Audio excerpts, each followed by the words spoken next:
Why do people buy drills? Whilst they may be motivated to buy a particular drill because of its price, battery life, ergonomics, or even colour, very few people would buy a drill if they didn't need to drill a hole in something. But for those responsible for selling drills, it can be tempting to focus conversations on the features that make the product different to the competition. It's not that features are not important, they are. It's just a matter of timing. Features are most useful to customers when they are deciding between alternatives. If they need to drill a hole and can't, or they could but not well enough, then it's time to buy a drill. Now, which one should I choose? Picture the scene. I'm walking into a DIY store to buy materials I need to decorate my sitting room. As I pass the tools section, I'm approached by the salesperson for a well-known power tools brand, and he's pretty excited. Apparently, today is my lucky day. There's a new drill out, you see, a very special drill, just launched. Amazing battery life, weeks between charges, beautifully balanced, a joy to use, almost drills the holes itself. And just to top it off, there's a special offer on it today. Oh, and by the way, it's the only yellow drill on the market. I like a drill as much as the next person, but I'm under strict instructions to buy paint, not a drill. He seems so excited though. I wanted to let him down gently, so I say, wow, super drill.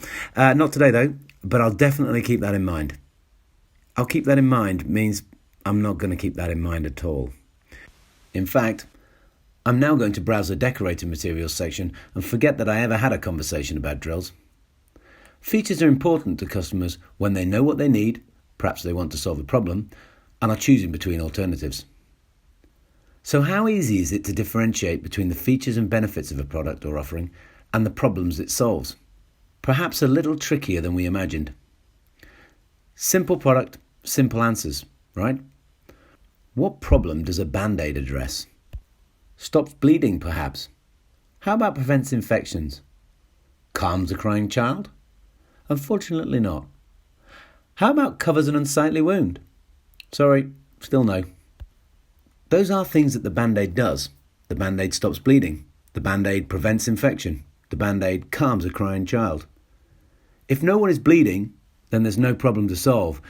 If the child is not crying, then there's no problem to solve. If there's no risk of infection, then there's no problem to solve. What's the difference? Use of language? No. The difference is mindset.